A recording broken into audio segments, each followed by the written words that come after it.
오늘 이 아침 우리에게 주시는 하나님의 말씀 예레미야 15장 10절에서 21절의 말씀이 되겠습니다. 10절에서 21절에 있는 말씀 한 목소리로 합독하시겠습니다. 내게 재앙이로다 나의 어머니여, 어머니께서 나를 온 세계에 다투는 자와 싸우는 자를 만날 자로 낳으셨도다. 내가 구워주지 아니하였고 사람이 내게 구이지도 아니하였건만은 다 나를 저주하는도다. 여호와께서 이르시되 내가 진실로 너를 강하게 할 것이요 너에게 복을 받게 할 것이며 내가 진실로 내 원수로 재앙과 환난 때에 내게 간구하게 하리라. 누가 능히 철 곧 북방의 철과 놋을 꺾으리요 그러나 내 모든 죄로 말미암아 내 국경 안에 모든 재산과 보물로 값없이 탈취를 당하게 할 것이며 내 원수와 함께 내가 알지 못하는 땅에 이르게 하리니 이는 나의 진노의 맹렬한 불이 너희를 사르려 함이라. 여호와여 주께서 아시오니 원하건대 주는 나를 기억하시며 돌보시다. 나를 박해하는 자에게 보복하시고 주의 오래 참으심으로 말미암아 나로 멸망하지 아니하게 하옵시며 주를 위하여 내가 부끄러움 당할 줄을 아시옵소서. 만군의 하나님 여호와시여, 나는 주의 이름으로 일컬음을 받는 자라. 내가 주의 말씀을 얻어 먹사오니 주의 말씀은 내게 기쁨과 내 마음의 즐거움이오나 내가 기뻐하는 자의 모임 가운데 앉지 아니하며 즐거워하지도 아니하고 주의 손에 붙들려 홀로 앉았사오니 이는 주께서 분노로 내게 채우셨음이니 나의 고통이 계속하여 상처가 중하여 낫지 아니함은 어찌 됨이니까. 주께서 내게 대하여 물이 말라서 속이는 시내 같으리까. 여호와께서 이와 같이 말씀하시되 내가 만일 돌아오면 내가 너를 다시 이끌어 내 앞에 세울 것이며 내가 만일 헛된 것을 버리고 귀한 것을 말한다면 너는 나의 입이 될 것이라. 그들은 내게로 돌아오려니와 너는 그들에게로 돌아가지 말지니라. 내가 너로 이 백성 앞에 견고한 놋 성벽이 되게 하리니 그들이 너를 칠지라도 이기지 못할 것은 내가 너와 함께하여 너를 구하여 건짐이라. 여호와의 말씀이니라. 내가 너를 악한 자의 손에서 건지며 무서운 자의 손에서 구원하리라. 아멘.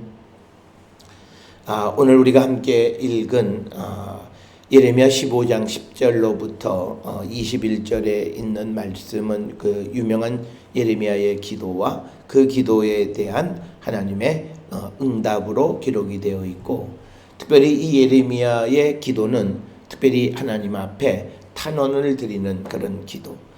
그가 하나님의 말씀을 전하는 대언자의 사명을 갖고 살아갔을 때에 그가 그의 백성들로부터 겪는 고통, 그런 현실 속에서 자기가 예언자의 삶을 살아가는 자들의 어려움에 대해서 하나님 앞에 탄원하는 그런 내용이 오늘 주시는 10절로부터 21절에 있는 말씀이 되겠고, 그런 그 예레미야에게 대해서 하나님의 위로의 말씀이 또한 오늘 10절부터 21절, 특히 15절부터 21절 사이에 그 위로의 말씀이 기록이 되어져 있습니다. 오늘 주시는 본문의 이 10절에 있는 말씀을 보면 예레미야는 태생적으로 다른 사람들과 항상 갈등 관계에 있는 자가 되어졌다라고 하는 겁니다. 그것을 우리가 잘 아는 것은 뭐냐면 어머니께서 나를 온 세계와 다투는 자와 싸우는 자를 만날 자로 낳으셨도다.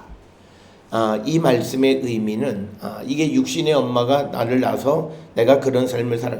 근데 사실은 이것은 하나님의 섭리 속에서, 즉 하나님의 말씀을 가지고 세상 속에 나가서 그 말씀을 전할 때 그들의 삶은 사람들과 평화할 수가 없다라고 하는 것을 우리에게 보여주는 겁니다. 따라서 우리가 이 땅을 살아가면서 시대의 예언자적 사명을 감당한다라고 하는 것은 이 고독함을 이길 수 있어야 된다라고 하는 겁니다. 그래서 자기 자신을 어머니가 온 세계 다투는 자와 싸우는 자를 만날 자, 그러니까 항상 그 삶은 다른 사람들과 화목하고 평화롭고 이런 삶이 아니라 항상 다투는데, 여기서 말하는 다툼, 싸움은 자기의 어떤 이익을 취하기 위한 그런 일반적인 싸움과 다툼이 아니라 하나님의 진리의 말씀을 전하고 그들의 삶이 하나님께로 돌아오게 하기 위해서 진리의 말씀을 전했을 때 그들이 그 말씀을 수용하지 않음으로 생겨나는 다툼, 싸움이라고 하는 겁니다.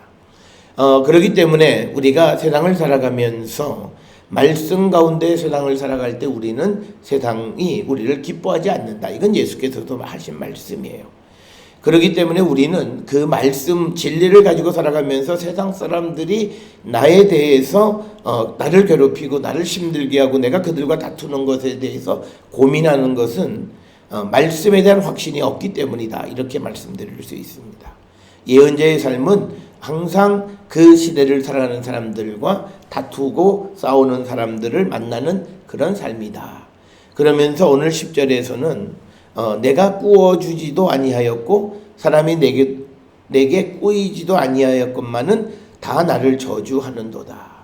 그러니까 오늘 주시는 본문에서는 10절에서 고대 사회에서 돈을 빌려주고 꾸고 꾸이는 이런 관계 속에서 서로 갈등이 생기고 분쟁이 생기는데, 오늘 주시는 10절에 있는 말씀에서 예레미야는 나는 누구에게 돈도 꾸지 않고 꾸어주지도 않았는데 왜 나한테 이런 갈등이 생기는가.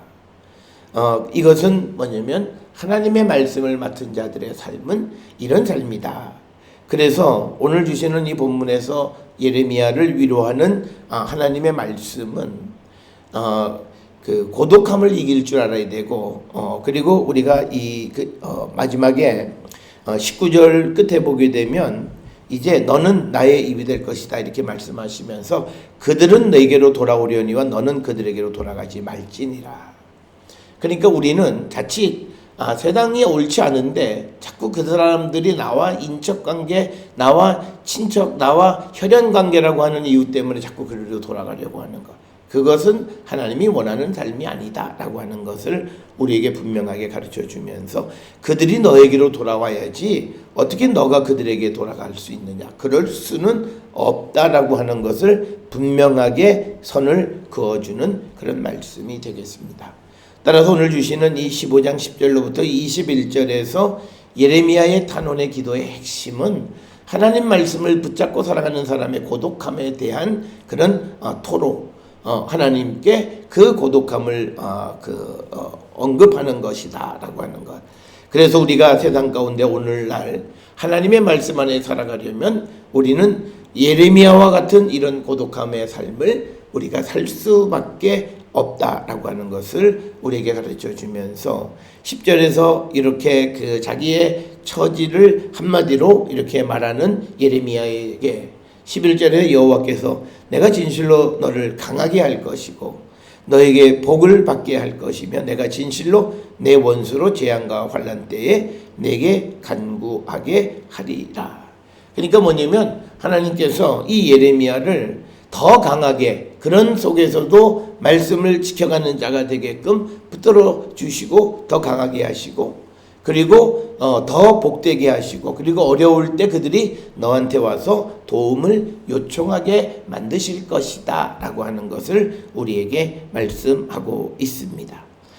그래서 오늘 주시는 이 본문의 말씀에서 절망적 상황 속에 처한 예레미야에 대한 하나님의 해법은 의의 해법입니다. 더 강하게, 그리고 더 그에게 복을 주시고, 그래서 마지막 때에, 어려울 때에, 재앙과 환난의 때에 그들이 예레미야를 거절했던 백성들이 예레미야에게 와서 구하게 만드실 것이다 라고 하는 것. 그래서 예레미야에게 더 강하고 담대할 것을 요청하는 그런 말씀이면서, 특별히 11절에 재앙과 환난의 때, 이 재앙과 환난은 어떤 거냐면 12절에서 누가 능히 곧 북방의 철과 놋을 꺾으리요. 그래서 오늘 주시는 본문의 북방의 철과 놋을 꺾으리요라고 하는 말은 하나님께서 보내는 그런 재앙을 누가 이길 수 있겠느냐. 그러니까 11절 12절을 연결해서 보면 하나님께서 이제 그 예레미야의 말을 듣지 않는 원수들에게 재앙과 환란을 보내는데 그거는 사람들이 이길 수가 없는 거다. 그래서 자연스럽게 예레미야에게 와서 구할 수밖에 없게 만드시겠다라고 하는 겁니다. 따라서 오늘 주시는 본문의 말씀에서 우리가 하나님의 진리의 말씀을 가지고 세상을 살아갈 때 세상 사람들이 우리를 비아냥거리고 또 세상 사람들이 우리에게 오지 않는다 해서 우리는 우리의 길을 돌이키는 것이 아니라 더 강하고 더 우리가 담대하게 그 사명을 우리는 감당하는 자가 되어야 되고, 하나님께서는 어떤 재앙과 환난의 때에 그들이 돌아오게끔 만드실 것이다 라고 하는 것이고, 그래서 그 재앙은 12절에 보면 누구도 이길 수 없는 재앙을 하나님이 보내신다는 거고, 그리고 13절에 내 모든 죄로 말미암아 너의 국경 안에 모든 재산과 보물로 값없이 탈취를 당하게 할 것이다. 그러니까 그 백성들의 죄로 말미암아서 하나님이 재산, 보물 그 모든 것을 탈취당하는 그런 재앙을 하나님이 만드실 것이고, 그 다음에 14절에 내 원수와 함께 내가 알지 못하는 땅에 이르게 하리니 이는 나의 진노의 맹렬한 불이 너를 사르려 함이라. 그래서 오늘 주시는 본문 14절에서 이스라엘이 포로로 잡혀가게 하실 것이다 라고 하는 거예요. 그런데 오늘 주시는 본문의 말씀에 보면 그 예레미야도 같이 잡혀가게 하실 것이라는 거예요. 그래서 예레미야가 그곳에 있을 때에 그들이 예레미야에게 와서 하나님 앞에 도움을 구하게 만드실 것이다.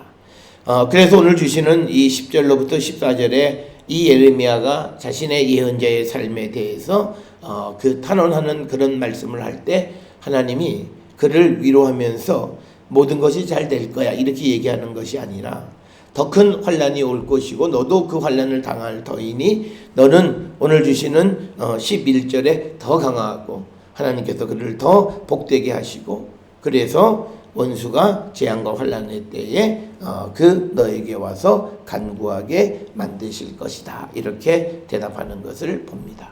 오늘 우리가 세상을 살아가면서 우리가 그리스도인으로서 말씀 가운데 진리 가운데 살아간다는 것은 오늘 예레미야가 탄원하고 하나님 앞에 기도했던 것처럼 우리의 삶에 대해서 세상은 우리를 기뻐하지 않고 오히려 미워하고, 그래서 우리는 어쩌면 섬과 같이 외롭고 고독한 삶을 살아야만 한다라고 하는 것이 성경의 말씀입니다. 사람은 나 홀로 있을 때 혹시 내가 틀리지 않았나라는 생각을 하는데 성경은 그게 아니라 홀로 있을 때 그것이 옳다라고 하는 것을 우리에게 말씀하는 그런 모습이 오늘 주시는 것이고, 오히려 우리에게 그런 환경 속에서 더욱더 강하고 담대하라라고 하는 것이 주님의 말씀인 것이고, 이제 15절에서 여호와여 주께서 아시오니 원하건대 주는 나를 기억하시며 돌보시다 나를 박해하는 자에게 보복하시고 주의 오래 참으심으로 말미암아 나로 멸망하지 아니하게 하옵시며 주를 위하여 내가 부끄러움을 당하는 줄을 아시옵소서. 그러니까 뭐냐면 지금 예레미야는 자신이 지금 당하고 있는 이 모든 것은 주님을 위한 것이다. 이 사실을 알아달라고 하는 거예요. 이 말을 하는 이유는 15절에서 이 예레미야가 주님이 날 알아주시면 저는 됐습니다라고 하는 그런 뜻이에요. 그래서 오늘 이 10절로부터 나오는 예레미야의 탄원의 가장 기저에는 혹시 내가 틀리지 않았는가라고 하는 그런 어떤 마음 속에서 예레미야는 내가 어떤 고난도 내가 겪을 수 있는데, 그런데 내가 주를 위해서 이 모든 어려움을 당하는 줄을 저를 알아주시옵소서. 즉 하나님의 인정을 받기를 원하는 그런 말씀이 오늘 15절의 말씀이 되겠고, 그러면서 16절에 만군의 하나님 여호와시여 나는 주의 이름으로 일컬음을 받는 자라. 내가 주의 말씀을 얻어먹었사오니 주의 말씀은 내게 기쁨과 내 마음의 즐거움이다 라고 하는 겁니다. 그래서 오늘 주시는 본문에서 예레미야의 삶의 중심이 무엇인가를 분명하게 얘기합니다. 하나님의 말씀이 내게 기쁨이고 내 마음의 즐거움이 되어서 그것대로 살아가는 삶을 산다라고 하는 거죠. 그렇기 때문에 17절에 보게 되면 내가 기뻐하는 자의 모임 가운데 앉지 아니하고 즐거워하지도 아니하고 주의 손에 붙들려 홀로 앉아 싸우니 이는 주께서 분노로 내게 채우셨음이니이다 라고 하는 겁니다. 자, 오늘 주시는 16, 17절에 있는 말씀은 우리가 하나님의 말씀이 내게 기쁨이 되는 사람들은 세상의 육신의 즐거움과 기쁨 가운데 있는 자들과 같이 앉지 않는다라고 하는 거예요. 이건 굉장히 중요한 겁니다. 우리는 내가 하나님에게 붙들려 있는 것을 두려워하고 염려하고 근심하는 사람들이 많아요. 그들은 한마디로 하나님의 말씀이 그들의 기쁨도 아니고 마음속에 주님에 대한 확신이 없는 사람들이에요. 그리고 이렇게 하나님의 말씀이 기쁨이고 즐거움인 사람들은 홀로 앉아있게 되어진다라고 하는 거예요. 왜 그러냐면 오늘 주시는 17절에 보게 되면 맨 마지막에 이는 주께서 분노로 내게 채우셨다라고 하는 건데 그 이유는 지금 하나님이 이스라엘 백성들에 대해서 분노하셨어요. 그런데 그 분노의 원인이 뭐냐면 바로 예레미야도 그 분노로 채워지게 된 이유는 그가 말씀이 그에게 기쁨이고 마음의 즐거움이 되니까 그 말씀을 통해서 보니까 그들의 삶이 역시 하나님 앞에 온전치 못하기 때문에 그 역시도 하나님과 같은 분노함을 갖게 된다. 그렇기 때문에 우리가 하나님의 일을 하는 사람은 하나님과 공감하는 삶을 살아가는 거예요. 우리는 세상을 살아가면서 현실적으로 사람과 공감하려고 노력해요. 그런데 그것은 결국은 우리가 세상을 잘 살아갈 것 같지만 어떤 한순간의 재앙이 오면 다 무너져 버리는 것이다 라고 하는 것이 오늘 주시는 말씀이에요. 그렇기 때문에 우리가 사람의 공감이 아니라 하나님과 공감하는 자, 하나님께서 지금 이스라엘 백성에 대해서 분노하시는 그 이유를 말씀이 기쁨이 되고 말씀으로 즐거움을 삼는 예레미야도 똑같이 그 말씀 안에서 그것을 깨닫게 되어졌다는 거예요. 그렇기 때문에 예레미야는 백성들이 즐기는 기뻐하는 자의 모임에 갈 수가 없고 또 즐거워할 수도 없다라고 하는 거예요. 그러다 보니까 그는 하나님의 말씀 안에서 그 하나님의 말씀에 붙들려 살아가기 때문에 홀로 있는 고독한 존재다라고 하는 겁니다. 그래서 오늘 주시는 본문의 말씀에서 오늘날 세상을 살아가는 많은 사람들이 고독함을 즐기지 못해요. 그냥 다른 사람들에게 인정을 받으려고 하는 것 때문에 그렇습니다. 세상을 살아가는 많은 사람들이 하나님의 말씀이 정말 기쁨이고 즐거움이면 세상 없어도 살아갈 수 있어요. 그리고 우리가 정말 성령 안에서 하나님 말씀이 내게 기쁨이고 그 말씀이면 난 된다. 주님 한 분으로서 나는 족하다라는 믿음의 고백이 정말 복음성을 부르면서 이것이 그냥 어떤 그냥 감성적인 그런 말이 아니라 진실된 믿음의 고백이라면 우리가 홀로 있는 거 두려워할 이유가 없다라고 하는 거예요. 우리가 말씀을 통해서 세상을 바라보면 그 세상이 얼마나 잘못되어졌고 그럼에도 불구하고 그들이 자기를 돌아보지 못하고 기뻐하고 즐거워하는데 그들의 삶에 내가 같이 자리를 할 수 없다라고 하는 겁니다. 이런 관점에서 우리는 홀로 앉아있고 고독한 삶을 살아갈 수밖에 없다라고 하는 거예요. 그래서 우리가 세상으로 와서 사람을 만나는 것은 하나님의 사명을 감당하는 거예요. 복음을 전하는 일 외에는 없어요. 육신을 즐겁게 하고 육신을 기뻐하는 자의 모임에 가면 아니 된다라고 하는 것, 이건 예레미야가 공감한 것이다 라고 하는 거예요. 그래서 우리는 홀로 남겨져 있는 삶, 그때 우리는 홀로가 아니라 주님의 말씀이 내 기쁨이고 내 마음의 즐거움이 되는 그런 삶을 우리가 살아가는 자가 될 때 우리는 참된 성도의 삶을 살아가는 자가 되어진다. 18절에 보면 나의 고통이 계속하며 상처가 중하여 낫지 아니함이 어찌 됨이니까 주께서는 내게 대하여 물이 말라서 속이는 신에 같으시리까 라고 하는 겁니다. 그러니까 이 예레미야가 자신의 어떤 고통이 계속되고 상처가 낫지 않는데 하나님은 위로의 말씀을 주세요. 그래서 마치 하나님이 내게 대해서는 속이는 시내 같지 않는가라고 하는 거죠. 그러니까 뭐냐면 시내인데 물이 흐르지 않는 거죠. 그러니까 이것은 그 물이 말라서 속이는 시내 같으시리까. 그러니까 하나님이 저를 속이셨나이까. 그러니까 왜 그러냐면 내가 이렇게 말씀 안에서 공감하고 하면 뭔가가 좀 달라져야 될 것 같은데 그 삶이 달라지지 않고 오히려 더 고통이 가중되어지는 그 현실에 대해서 그가 물이 말라서 속이는 신의 같으리까라고 하는 그런 표현으로 자기의 이 고통과 상처가 낫지 않는 이유가 무엇인가를 질문을 합니다. 그런 질문에 대해서 20절 이하에서 여호와께서 이제 그 예레미야에게 어떤 희망과 위로의 말씀을 주시는데 19절에 보면 여호와께서 이와 같이 말씀하시되 내가 만일 돌아오면 내가 너를 다시 이끌어 내 앞에 세울 것이며, 그러니까 지금 오늘 주시는 이 본문의 말씀에서 보게 되면 하나님께서 이스라엘 백성들을 포로로 잡혀가게 하시면서 예언자도 포로로 잡혀가게 하세요. 14절에 내 원수와 함께 내가 알지 못하는 땅에 이르게 한다라고 하는 거죠. 그러니까 지금 예레미야가 자기가 이렇게 하나님 말씀이 기쁨이고 즐거움인데 그들 가운데 포로 생활 가운데 이렇게 처해 있고 이 고통이 계속 가중되어지는 것은 어찌 됨이냐. 그러니까 하나님께서 이제 너가 돌아오게 될 것, 그래서 돌아오게 되면 다시 너를 내 앞에 세울 것이다 라고 하는 것이고, 그러면서 내가 만일 헛된 것을 버리고 귀한 것을 말한다면 너는 나의 입이 될 것이라. 이건 굉장히 중요한 겁니다. 우리가 하나님의 그 예언자라고 하는 것은 하나님의 대언자예요. 하나님의 대언자라고 하는 것은 뭐냐면 헛된 것을 버리고 귀한 것을 말할 줄 아는 사람인데, 그 귀한 것은 생명의 말씀이고 헛된 것은 세상의 부귀영화를 이야기하는 거예요. 그러니까 예언자들이, 우리가 하나님의 성도가 세상을 살아가는 세상의 부귀영화를 우리가 입에 올리는 것조차도 말이 안 된다는 거예요. 우리는 가끔 아이고 뭐 마음속으로 생각도 못하냐, 생각도 하면 안 된다는 거예요. 그래서 내가 만일 헛된 것을 버리고 귀한 것을 입으로 말하면 너는 내 입이 될 것이다. 오늘 우리가 세상을 살아가면서 왜 예언자적 사명을 감당하지 못하는가?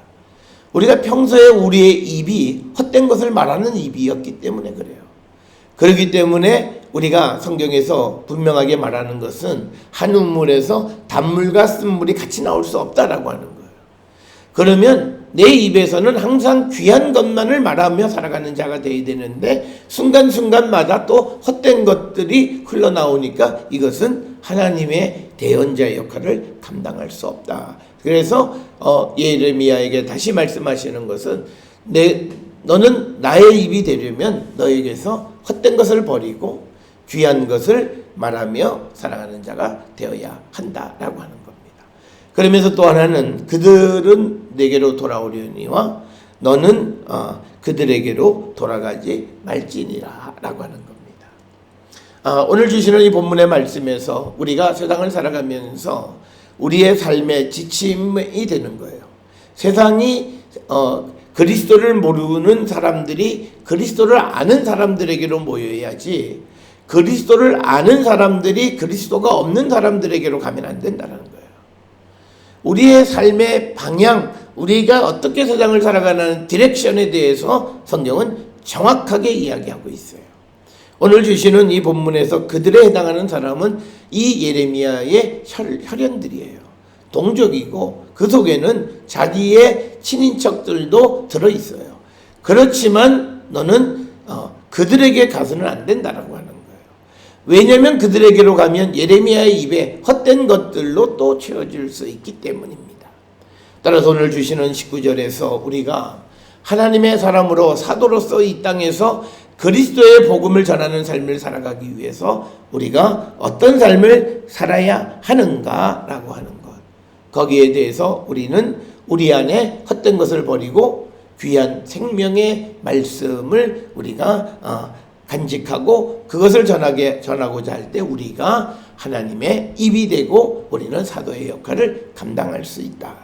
그리고 우리가 세상으로 가는 것이 아니라 세상이 우리에게로 올 수 있도록 해야 함을 우리에게 가르쳐 주시는 그런 말씀이 되겠고, 특별히 20절에서 내가 너로 이 백성 앞에 견고한 놋 성벽이 되게 하리니 그들이 너를 칠지라도 이기지 못할 것은 내가 너와 함께하여 너를 구하여 건짐이라. 그래서 20절에서 하나님께서 예레미야에게 주는 위로는 딱 하나예요. 내가 너와 함께한다. 임마누엘의 믿음이에요. 따라서 오늘 주시는 이 본문의 말씀, 예수 그리스도께서 이 땅에 성육신에서 오신 것은 임마누엘, 우리와 함께 하신다는 거예요. 그래서 이제 우리가 예수를 영접하고 주의 성령이 내 안에 내주에 계신다라고 하는 것은 하나님이 우리와 함께 하신다라고 하는 거예요. 그래서 세상의 어떤 것도 우리를 공격하고 유혹하지만 이기지 못할 것이라는 거죠. 그래서 우리가 이 믿음을 가지고 살아가는, 내가 하나님에 의해서 예언자, 사도, 말씀을 전하는 자로 택감을 받았다면 나는 하나님과 함께하는 사람으로 세상에 그 어떤 것도 나를 이길 수 없다라고 하는 그 믿음과 확신을 가지고 살아가는 자가 되어야 한다라고 하는 거예요. 그렇기 때문에 우리는 두려워하지 말고 세상으로 돌아가면 안 된다라고 하는 거예요. 어떤 경우에도 세상은 우리를 이길 수 없고 결국은 세상이 무너져서 우리에게로 돌아오게끔 해야 함을 우리에게 가르쳐주는 그런 말씀이 되겠고, 21절에 내가 너를 악한 자의 손에서 건지며 무서운 자의 손에서 구원하리라. 21절에서 하나님께서 예레미야에게 주시는 위로의 말씀은 악한 자, 무서운 자를 두려워하지 마라. 내가 너와 함께해서 너를 구원하여 건질 것이다. 그러기 때문에 너는 그들에게로 돌아가지 말고, 그리고 너는 너의 입에 헛된 것을 버리고 귀한 것을 말하는 내 입이 되라고 하는 말씀이 19, 20, 21절의 말씀이 되겠습니다. 오늘 살아가는 많은 사람들이 말씀 안에 살아가다가도 순간 자기를 돌아보면서 자꾸 세상으로 가려고 하는 그런 시도를 하는 것은 바람직하지 않다. 그리고 또 때로는 우리가 세상을 두려워하는 거죠. 가장 세상을 두려워하는 것은 내가 세상으로부터 소외당하고 세상으로부터 분리되는 것은 아닌가라고 하는 두려움인데, 그것은 어리석은 생각이다. 내가 고독하게 홀로 있을 때 그때 바로 하나님은 나와 함께 하시고 세상이 우리를 이기지 못하고 어떤 것으로부터 우리를 구원해 주시기 때문에 우리는 항상 하나님의 말씀을 기쁨과 즐거움으로 삼고 그 말씀 안에 살아가기를 결단하는 자가 되어야 한다라고 하는 것을 가르쳐 주시는 것이 오늘 주시는 10절로부터 21절의 말씀입니다. 자신의 예언자의 사명을 감당하면서 겪는 여러 가지 어려움을 토로하는 예레미야에게 오늘 하나님은 그 말씀을 들으시면서 그를 위로하시는 말씀은 딱 하나, 내가 너와 함께하니 두려워하지 말고, 그리고 너는 진리의 말씀, 귀한 것을 내 입에 담고 그것을 전하고 그들에게로 가지 말고 그들이 너에게로 오게끔 우리가 힘쓰는 자가 되어야 함을 우리에게 가르쳐 주시는 말씀이 되겠습니다. 오늘 주시는 이 말씀을 통해서 세상과 나, 말씀과 나, 그리고 말씀과 나와 세상의 관계 속에 우리가 고민하는 자들에게 분명한, 이건 해석의 여지가 없이 우리에게 분명한 길을 제시해 줍니다. 오늘 주시는 이 본문을 통해서 우리가 하나님의 기쁨이 되고 하나님의 인정받는 일꾼들이 다 되어질 수 있기를 주의 이름으로 축원합니다.